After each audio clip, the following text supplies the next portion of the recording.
Hello বন্ধুরা, কেমন আছো সবাই? আশা করছি সবাই ভালো আছো।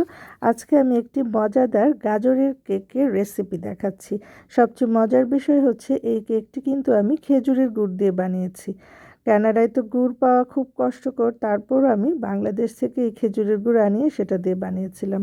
কেকটি বানানোর জন্যে উপকরণ হিসেবে নিয়েছিলাম 3টি বড় সাইজের ডিম, 1 কাপ কোরানো গাজর, 1 কাপ কোরানো খেজুরের গুড়, 1 কাপ ময়দা, 1 কাপ ঘি, 1 চা চামচ বেকিং সোডা, 1 চা চামচ কোকো পাউডার এবং আধা চা চামচ সিনামন বা দারচিনির গুঁড়া।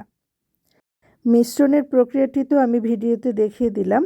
আর এই কেকটি আমি 350 ডিগ্রি সেলসিয়াসে প্রায় 40 মিনিট বেক করেছিলাম।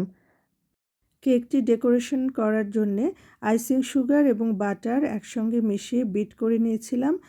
আর ডেকোরেশনের ডিজাইন অনুযায়ী কিছু কিছু সেই বিট করা ক্রিমে আমি ফুড কালার মিলিয়েছিলাম। তারপর এভাবে ডেকোরেশন করার পর একটা সুন্দর মজাদার কেক হয়ে গিয়েছিল। আর ডেকোরেশন না করতে চাইলেও কিন্তু অসুবিধা নাই, কেকটা কিন্তু এমনিতে খেতেও ভীষণ মজা হয়।